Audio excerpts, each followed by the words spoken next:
जय हिंद साथियों, welcome to self study classes with Sumit Jain YouTube channel में आप सभी का स्वागत है। दोस्तों, आज का वीडियो स्टार्ट हो चुका है तो सभी लोग लाइव आ जाएं। आज हम पढ़ने वाले हैं हिंदी पेडागोजी से संबंधित कुछ महत्वपूर्ण प्रश्न और उत्तर। रोज आपकी लाइव क्लास होती है हिंदी पेडागोजी की दोपहर 2:30 बजे, ठीक है। तो सभी लोगों को वीडियो को सबसे पहले तो लाइक करना है और उसके बाद सभी लोग शेयर करेंगे। मोस्ट इंपॉर्टेंट प्रश्नों पर आज हम चर्चा करने वाले हैं यहाँ पर पेडागोजी के, ठीक है।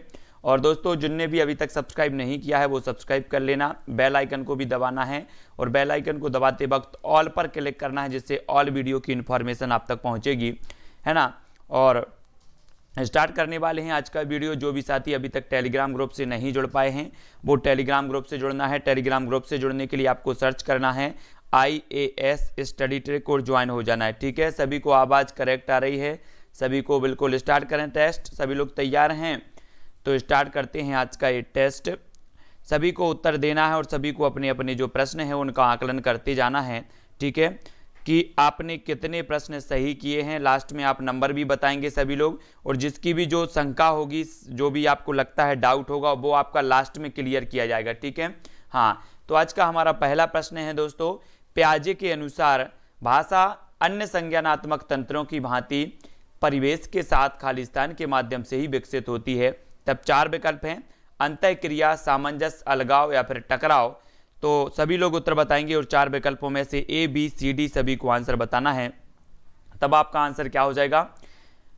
तो अधिकांश लोग जो उत्तर बता रहे हैं वो क्या बता रहे हैं? A बता रहे हैं। बिल्कुल आंसर A सही है आपका, ठीक है।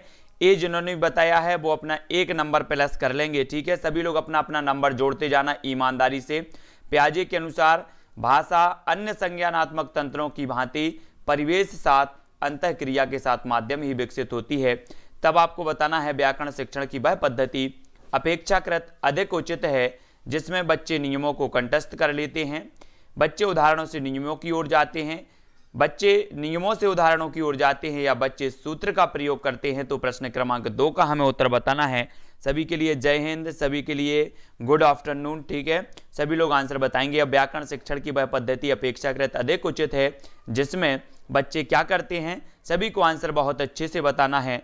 और आपका जो आंसर हो जाएगा प्रश्न क्रमांक 2 का बिल्कुल राइट आंसर आप लोग बता रहे हैं। बी नंबर जिन्होंने बताया है उनका 1 नंबर और बढ़ता हुआ आपका 1 प्लस हो जाएगा। जिन्होंने भी बी बताया, बी आपका सही होगा, है ना, कि व्याकरण शिक्षण की वह पद्धति अपेक्षाकृत अधिक उचित है जिसमें बच्चे उदाहरणों से नियमों की ओर जाते हैं, क्योंकि व्याकरण एक जटिल विषय है जिसे उदाहरण पद्धति से समझाकर सरल जो है तरीके से समझा जाता है। अगला क्वेश्चन है, उच्च प्राथमिक स्तर पर भाषा सीखने सिखाने की प्रक्रिया में खालिस्तान की उपेक्षा बिल्कुल नहीं की जा सकती। तो किसकी उपेक्षा नहीं की जा सकती? शिक्षक के शास्त्रीय ज्ञान की, बच्चों की भाषिक पृष्ठभूमि की, बच्चों की सामाजिक श्रेणी की, या फिर बच्चों के पाठ्यपुस्तकीय ज्ञान की। तो 4 विकल्पों में से हमें एक उत्तर बताना, बिल्कुल भी नहीं की जा सकती। क्वेश्चन को समझना है और उत्तर सभी लोगों को बताना है। तब जो आपका आंसर हो जाएगा वो क्या हो जाएगा? प्रश्न क्रमांक 3 का जो आंसर होगा साथियों, सभी लोग अच्छे से बताएंगे। आज बिल्कुल आपका पेपर ही हो रहा है, मान के चलो पेडागोजी का, है ना। और पेडागोजी के पेपर में सभी के अच्छे नंबर आने चाहिए। और प्रश्न क्रमांक 3 का आपका उत्तर होगा बी, यानी कि बच्चों की पृष्ठभूमि की, बच्चों की जो भाषिक पृष्ठभूमि है उसकी बिल्कुल भी क्या नहीं हो सकती? उपेक्षा नहीं की जा सकती। तो आपका बी नंबर बिल्कुल सही हो जाएगा। जिन्होंने भी बी बताया है वो अपना 1 नंबर प्लस करेंगे।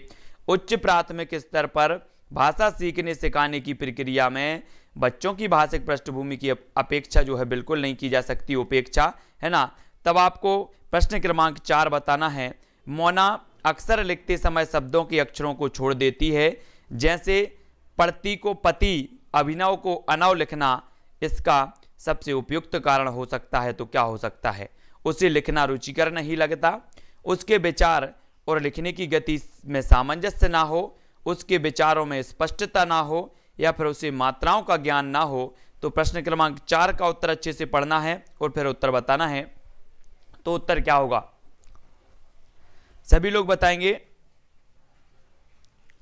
तो अधिकांश लोग उत्तर बता रहे हैं बी, लेकिन इसका जो सही उत्तर होगा वो होगा सी, यानी कि उसके विचारों में स्पष्टता ना हो। स्पष्टता ना हो यानी कि सी नंबर आपका सही हो जाएगा, ठीक है। कैसे होगा? देखो, यदि मोना पढ़ती तो पढ़ती को पति तथा अभिनव को अनव आदि लिखती है तो इसका कारण उसके विचारों में स्पष्टता का ना होना है। ठीक है, तो आपका सी नंबर आपका बिल्कुल सही होगा, सी नंबर। ठीक है, विचारों में स्पष्टता नहीं है इसलिए सी नंबर आपका सही हो जाएगा। अगला क्वेश्चन देख लो।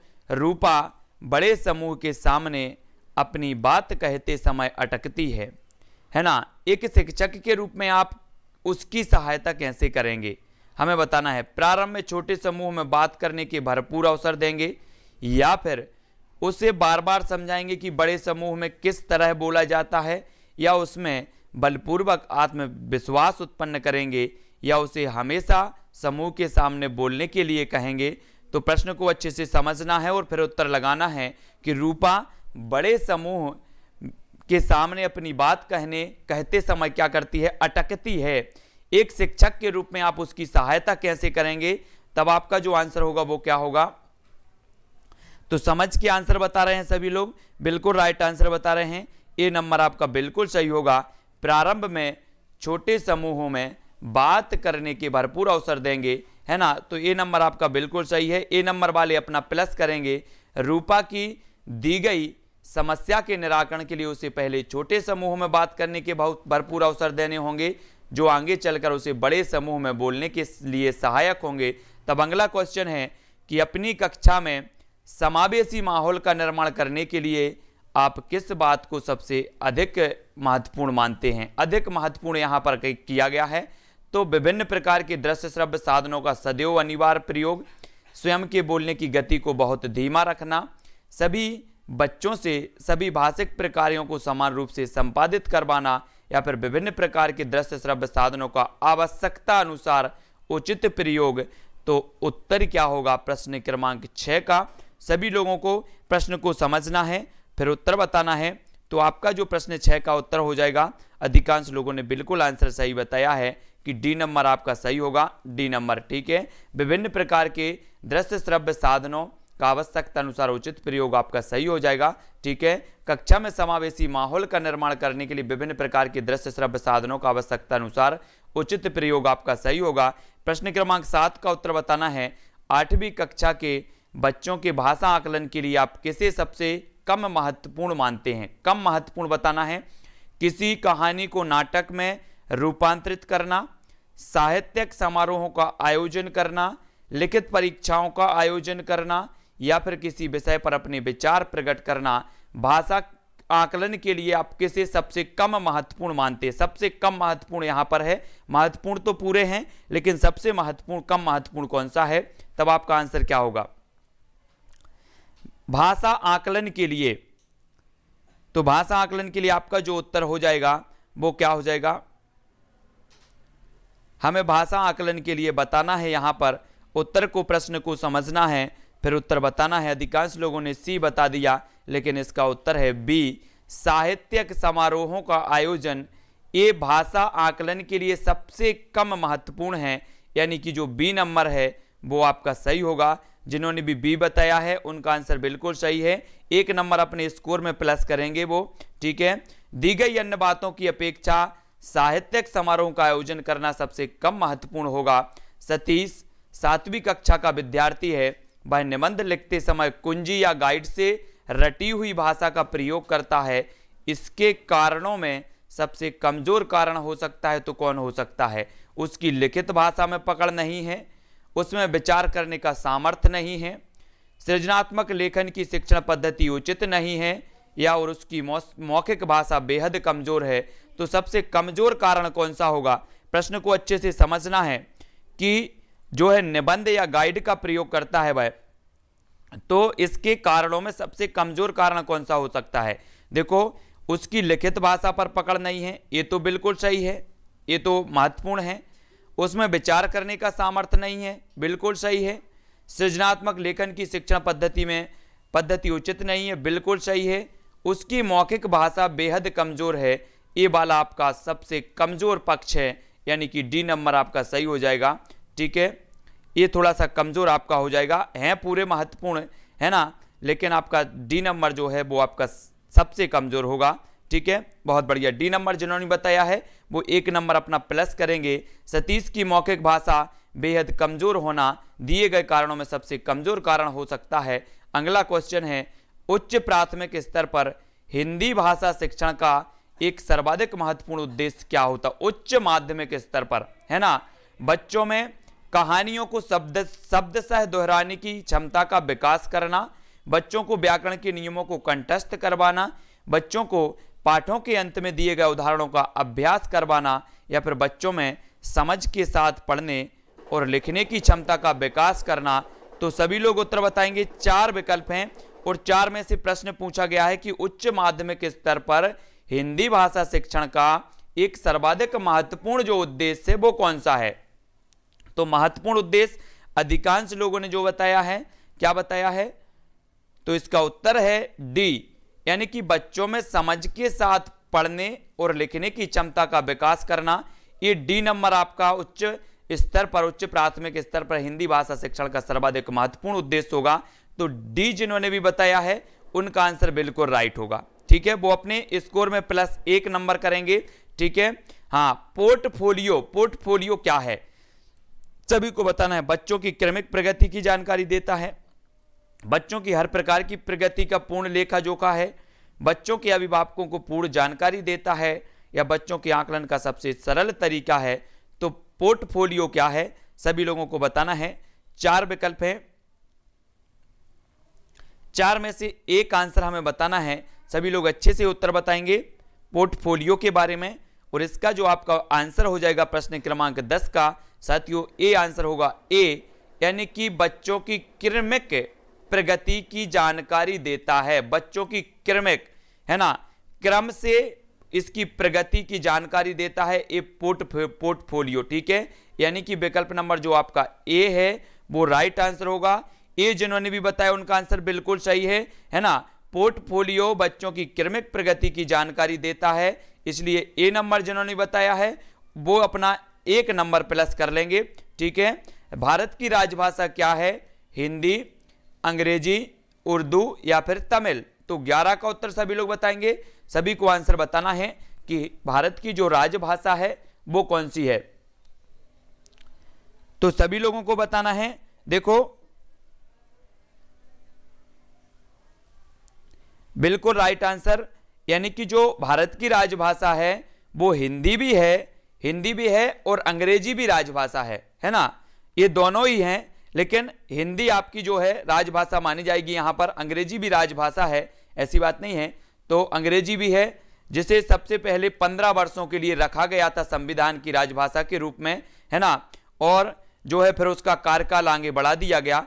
तो अंग्रेजी भी है और हिंदी भी है, सभी को याद रख लेना है। ठीक है, भारत की राजभाषा। अगला देख लेते हैं, भारत की राजभाषा हिंदी है क्योंकि संविधान द्वारा इसे राजभाषा की मान्यता है। अंग्रेजी भी है, ये चीज भी याद रखनी है। वर्तनी की दृष्टि से कौन सा शब्द शुद्ध है? प्राणीबंध, प्राणीवृंद, प्राणीवृंद, प्राणीवृंद या फिर प्राणीवृंद? तो ये 4 हैं। वर्तनी की दृष्टि से हमें शुद्ध शब्द बताना है। 4 में से एक आंसर क्या होगा? तो सभी लोग बताएंगे, अच्छे से बताना है, सोच समझ के बताना है। सबसे पहले तो यही कि प्राणी कैसे लिखा जाता है, प्राणी जो है वो शुद्ध कैसे लिखा जाता है, यहीं पर आपको पकड़ में आ जाएगा सारा। तो प्राणीवृंद जो आपका सही होगा वो कौन सा होगा? ए नंबर का सही होगा। प्राणीवृंद जो है, ए नंबर जिन्होंने बताया है वो अपना 1 नंबर प्लस कर लेंगे, एक स्कोर आपका बढ़ता हुआ। ठीक है, 1 नंबर। वृंद शब्द एक प्रत्यय है जो किसी जाति के समूह की ओर निर्दिष्ट करता है।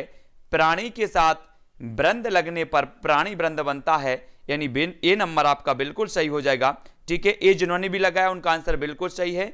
बच्चों में सृजनात्मक अभिव्यक्ति का विकास करने के लिए सर्वश्रेष्ठ विधि कौन सी है? पढ़ी गई कहानी को संक्षेप में लिखना, भूकंप आने पर जो तबाही हुई उसके बारे में अपने अनुभव लिखना, 2 दिन के अवकाश के लिए पत्र लिखवाना, या फिर मेरे आदर्श विद्यालय पर निबंध लिखना। बच्चों में सृजनात्मक अभिव्यक्ति को बताना है आपको। सृजनात्मक अभिव्यक्ति का विकास करने के लिए सर्वश्रेष्ठ विधि कौन सी मानी जाएगी? तब प्रश्न क्रमांक 13 का उत्तर बताना है, और बहुत आराम से सभी लोग उत्तर बताएंगे। और आपका जो आंसर हो जाएगा, अधिकांश लोग बिल्कुल आंसर सही बता रहे हैं, ए नंबर आपका सही होगा। पढ़ी गई कहानी को संक्षेप में लिखवाना ये अभिव्यक्ति, सृजनात्मक अभिव्यक्ति का विकास करने के लिए सर्वश्रेष्ठ विधि मानी जाएगी। तो ए नंबर आपका बिल्कुल आंसर सही होगा। ठीक है, अगला देख लो, बच्चों में सृजनात्मक अभिव्यक्ति की विकास करने के लिए सर्वश्रेष्ठ विधि है पढ़ी गई कहानी को संक्षेप में लिखना। उच्च प्राथमिक स्तर पर हिंदी सीखने सिखाने की प्रक्रिया में किसकी महत्वपूर्ण भूमिका नहीं है? अभ्यास पत्रक, प्रश्न पत्र, संचार माध्यम या फिर पाठ्य पुस्तक। तो 14 का उत्तर सभी लोग बताएंगे। 14 का उत्तर हमें बताना है। 14 का उत्तर सभी लोग बताएंगे। प्रश्न क्रमांक 14 का उत्तर क्या होगा? उच्च प्राथमिक स्तर पर हिंदी सीखने सिखाने की प्रक्रिया में किसकी महत्वपूर्ण भूमिका नहीं है? तब आपका आंसर क्या होगा? 14 का उत्तर होगा बी, यानी कि प्रश्न पत्र। ये जो है सीखने और सिखाने की प्रक्रिया में इसकी जो महत्वपूर्ण भूमिका नहीं होती, अभ्यास पत्रक की होती है, संचार माध्यम की होती है, पाठ्य पुस्तक की भी होती है ना। प्रश्न पत्र आपका बी नंबर सही होगा। प्रश्न पत्र हिंदी सीखने सिखाने की प्रक्रिया में इतना महत्वपूर्ण नहीं है जितना कि पाठ्य पुस्तक, अभ्यास पत्रक और संचार माध्यम होते हैं। तो आपका विकल्प नंबर जो बी है वो आंसर सही होगा। ठीक है, अगला क्वेश्चन देखे हैं, है ना, याद रख लेना। अगला देख लो, सांस्कृतिक पर्वों के दौरान कक्षा में लोकगीतों की प्रस्तुति का आयोजन करने का उद्देश्य है तो क्या है? सांस्कृतिक पर्वों के दौरान कक्षा में लोकगीतों की प्रस्तुति का आयोजन करने का उद्देश्य क्या है? बच्चों की सांस्कृतिक जानकारी को बढ़ाना, बच्चों की गायन क्षमता का विकास करना, स्थानीय अनुभवों की परख करना या बाहरी अनुभवों को कक्षा के अनुभवों से जोड़ना। प्रश्न को समझना है और आपको उत्तर बताना है। देखो, जो लोकगीत होते हैं ये हमारी संस्कृति के आधार होते हैं, है ना। तो आपको उत्तर बहुत आराम से देना है, समझ करके देना है कि जब कक्षा में अगर लोकगीत की प्रस्तुति हो रही है तब इसका जो उद्देश्य होगा वो क्या होगा? तो इसका जो उद्देश्य होगा साथियों, इसका आपको अच्छे से देना, बाहरी अनुभवों को कक्षा के अनुभवों से जोड़ना। ये अनुभव नहीं है, ये जो विकल्प नंबर आपका ए नंबर है वो सही होगा। बच्चों की सांस्कृतिक जानकारी को बढ़ाना, ए नंबर आपका सही होगा। ठीक है, लोकगीतों की प्रस्तुति का उद्देश्य होता है बच्चों की सांस्कृतिक जानकारी को बढ़ाना, यानी कि ए नंबर जिन्होंने बताया है उनका 1 नंबर प्लस हो जाएगा। ठीक है, ए वालों का। अगला क्वेश्चन देखो, गद्य पाठों की शिक्षण का उद्देश्य नहीं है तो क्या नहीं है?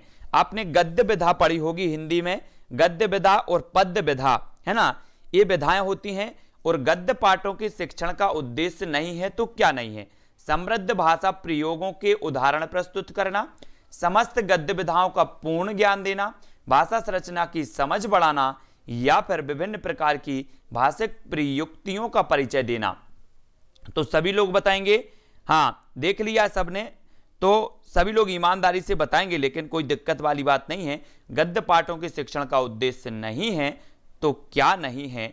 तब आपका आंसर क्या हो जाएगा कि समस्त गद्य विधाओं का पूर्ण ज्ञान। देखो, पूर्ण ज्ञान नहीं हो सकता, बी नंबर आपका बिल्कुल चाहिए। जिन्होंने भी बी बताया है वो ईमानदारी से अपना 1 नंबर प्लस कर लेंगे अपने स्कोर में। समस्त गद्य विधाओं का पूर्ण ज्ञान देना गद्य पाठों के शिक्षण का उद्देश्य नहीं है, तो ये आपका बिल्कुल राइट आंसर होगा।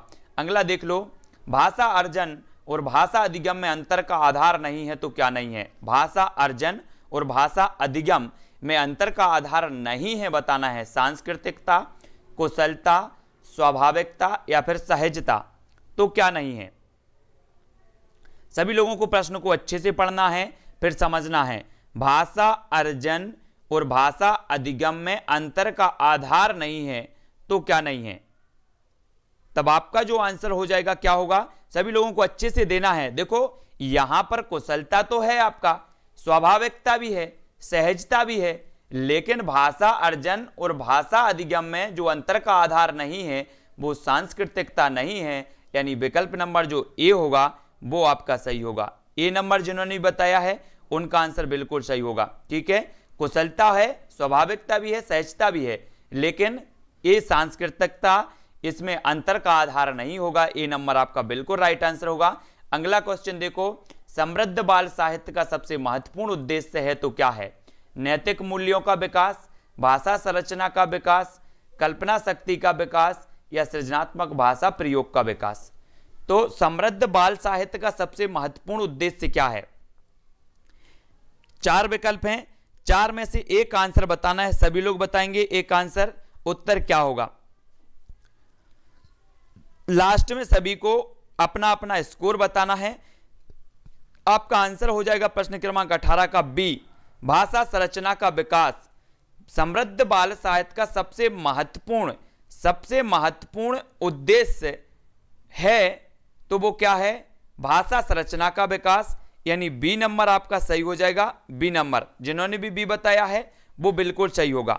ठीक है, भाषा संरचना का विकास ये इसका उद्देश्य होता है। समृद्ध बाल साहित्य का सबसे महत्वपूर्ण जो उद्देश्य होता है वो भाषा संरचना का विकास है। उद्देश्य तो सारे होते हैं, लेकिन सबसे महत्वपूर्ण की अगर बात आती है तो भाषा संरचना का विकास ये सबसे महत्वपूर्ण उद्देश्य माना जाएगा। तब अगला क्वेश्चन देखेंगे, भाषा शिक्षण की भूमिका में महत्वपूर्ण यह है कि वह पाठ्य पुस्तक आधारित आकलन के स्थान पर स्वयं बहुविकल्पीय प्रश्न तैयार करें, पाठ्य पुस्तक को ही आकलन का एकमात्र आधार माने, पाठ्य पुस्तक को समय सीमा के भीतर पूर्ण करा दें, या फिर पाठ्य पुस्तक की सीमा से स्वतंत्र होकर विविध संदर्भों में भाषा प्रयोग को महत्व दें। तो आपका भाषा शिक्षक की भूमिका में महत्वपूर्ण क्या है? 19 का उत्तर सभी लोग बताएंगे। जो 19 है, 19 का आंसर क्या हो जाएगा? थोड़ी सी आराम से आंसर बताना है, जल्दबाजी कोई नहीं है, प्रश्न को समझना है, गलत नहीं होना चाहिए। तब आपका बिल्कुल आंसर हो जाएगा डी। जिन्होंने भी बताया उनका आंसर बिल्कुल राइट है। ठीक है, बहुत बढ़िया। डी नंबर वाले अपना 1 नंबर प्लस कर लेंगे। भाषा शिक्षक की भूमिका में महत्वपूर्ण यह है कि वह पाठ्य पुस्तक की सीमा से स्वतंत्र होकर विभिन्न संदर्भों में भाषा प्रयोग को महत्व दे। तब अपना अगला प्रश्न है, 2 भाषा बोलने वाले बच्चे न केवल अन्य भाषाओं पर अच्छा नियंत्रण रखते हैं, बल्कि शैक्षिक स्तर पर वे अधिक बुद्धिमान होते हैं, अधिक परिश्रमी होते हैं, अधिक अंक प्राप्त करते हैं, या फिर अधिक रचनात्मक होते हैं। जो बच्चे 2 भाषा बोलते हैं उनके बारे में हमें बतानी है कि वो न केवल भाषाओं पर अच्छा नियंत्रण रखते हैं, बल्कि शैक्षिक स्तर पर भी वे कैसे होते हैं, ये बताना है। तो सभी लोग बताएंगे, सभी का आंसर बिल्कुल सही आना चाहिए, और आपका जो आंसर हो जाएगा वो हो जाएगा क्या? D number. न केवल वे अच्छा नियंत्रण रखते हैं, बल्कि शैक्षिक स्तर पर भी रचनात्मक होते हैं, यानी आपका डी नंबर बिल्कुल आंसर सही होगा। द्विभाषी बच्चे अन्य भाषाओं पर अच्छी पकड़ रखने के साथ साथ अधिक रचनात्मक भी होते हैं। तो डी नंबर आपका बिल्कुल राइट आंसर होगा। अगला क्वेश्चन है जो सबसे बनना चाहिए, आगमन विधि में हम पढ़ते हैं भाषा से व्याकरण की ओर, व्याकरण से भाषा की ओर, नियम से उदाहरणों की ओर, या उदाहरणों से नियम की ओर। तो 21 का आंसर हमें लिखना है। आपका आंसर क्या होगा? सभी लोग उत्तर बताएंगे। आगमन विधि में हम पढ़ते हैं तो क्या पढ़ते हैं? हमने पढ़ा है कि निगमन विधि में नियम से उदाहरणों की ओर जाते हैं, लेकिन आगमन विधि में उदाहरणों से नियम की ओर जाते हैं। सभी को याद रख लेना है ना। निगमन, तो निगमन जो लिखता है ना हम निगमन, तो निगमन में जो होता है वो निगमन नहीं आ रहा ना, तो नियम से उदाहरणों की ओर, और आगमन में उदाहरणों से नियम की ओर। ठीक है, ये डी नंबर आपका बिल्कुल राइट आंसर होगा। अगला क्वेश्चन देख लो, वाइगोत्स्की के अनुसार किसी शब्द का अर्थ व्याकरण आधारित होता है, वक्ता पर निर्भर होता है, शब्दकोश के अनुसार होता है, या फिर सामाजिक सांस्कृतिक संदर्भ से उपजता है? वाइगोत्स्की के अनुसार बताना है हमें। प्रश्न क्रमांक 22 का उत्तर है ना। तो 22 का उत्तर सभी लोग बताएंगे कि वाइगोत्स्की के अनुसार किसी शब्द का जो अर्थ है वो कैसा होता है। तब अधिकांश लोगों ने उत्तर बताया है, क्या बताया है? वो है डी यानी कि सामाजिक सांस्कृतिक संदर्भ से उपजता है ना। वाइगोत्स्की क्या करते हैं? हर चीज को सामाजिकता से जो है मानते हैं, तो सामाजिक सांस्कृतिक संदर्भ से उपजता है, ये चीज आपको याद रखनी है। किसी शब्द का अर्थ सामाजिक सांस्कृतिक संदर्भ से उपजता है, यह वाइगोत्स्की ने कहा है। अगला क्वेश्चन देखो, हिंदी भाषा की कक्षा में एक बच्चा बोलते समय अपनी मातृभाषा के शब्दों का प्रयोग करता है, ऐसी स्थिति में आप क्या करेंगे? आप क्या करेंगे सभी को बताना है। उसे टोकेंगे, उसकी मातृभाषा के शब्दों के स्थान पर हिंदी के शब्दों का प्रयोग दृढ़ता से करवाएंगे, उसकी भाषिक अभिव्यक्ति पर ध्यान नहीं देंगे और पाठ जारी रखेंगे, उसे टोकेंगे नहीं और उसकी मातृभाषा शब्दों के स्थान पर हिंदी के शब्दों का प्रयोग कर वाक्य को दोहराएंगे, या फिर उसे टोकेंगे नहीं और उसकी मातृभाषा के शब्दों का ही प्रयोग स्वयं भी करेंगे। तब आपका 23 का उत्तर बताना है, सटीक आंसर बताना है, सभी लोगों को समझ के बताना है आपका आंसर क्या होगा। तो बिल्कुल राइट आंसर आ रहा है, अधिकांश लोगों ने बिल्कुल सही बताया है। उसका जो आपका आंसर होगा 23 का होगा सी, उसे टोकेंगे नहीं और उसकी मातृभाषा शब्दों के स्थान पर हिंदी के शब्दों का प्रयोग कर वाक्यों को दोहराएंगे, यानी कि सी नंबर आपका सही हो जाएगा। जिन्होंने भी सी बताया है उनका आंसर बिल्कुल सही हो जाएगा, है ना। यदि कक्षा में कोई बच्चा अपनी मातृभाषा का प्रयोग कर रहा है तो शिक्षक के नाते उसे टोकना नहीं चाहिए, बल्कि मातृभाषा के स्थान पर हिंदी के शब्दों का प्रयोग करके वाक्य दोहराना चाहिए। ये आपका बिल्कुल सही होगा, है ना। अगला क्वेश्चन है, निम्नलिखित वाक्य में रिक्त स्थानों के लिए उपयुक्त शब्दों वाला विकल्प चुनिए।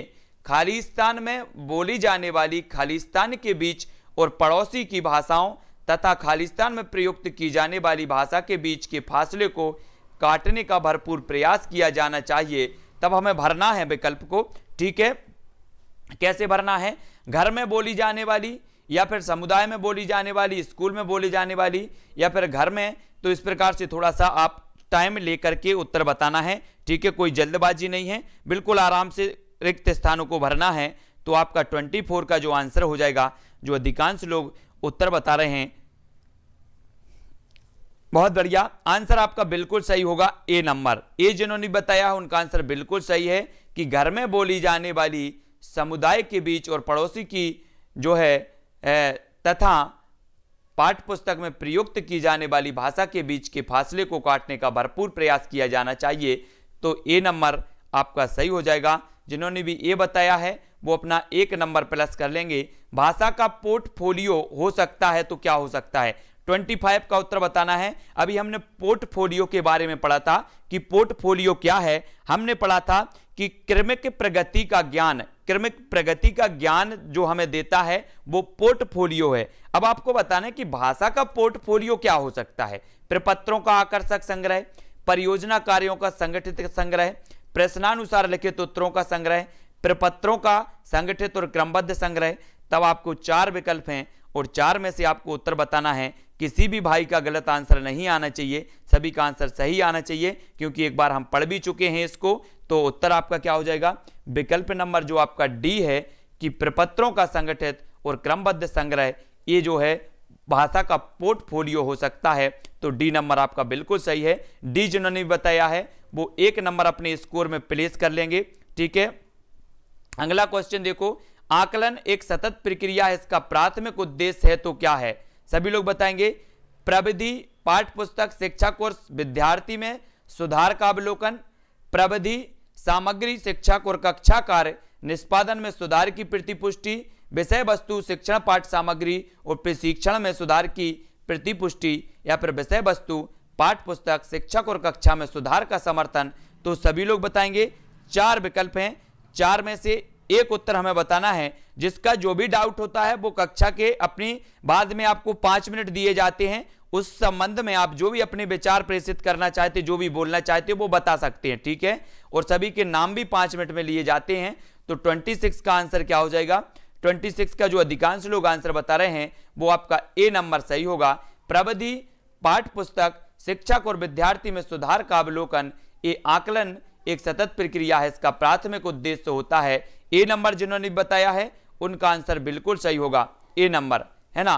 प्रविधि, पाठ्य पुस्तक, शिक्षक और विद्यार्थी में सुधार का अवलोकन, ये आकलन एक सतत प्रक्रिया, इसका प्राथमिक उद्देश्य होता है। आकलन का प्राथमिक जो उद्देश्य होता है वो होता है प्रविधि, पाठ्य पुस्तक, शिक्षक और विद्यार्थी में सुधार का अवलोकन, है ना। ए नंबर आपका सही होगा। अगला क्वेश्चन देखो, भाषा सीखने की क्षमता जन्मजात होती है, विचार किसकी देन है? चॉम्स्की, थार्नडाइक, स्किनर या फिर पावलोव। तो 27 का आंसर सभी लोग बताएंगे। भाषा सीखने की क्षमता जन्मजात होती है, यह विचार जो है वो किसका है? सभी लोग बताएंगे।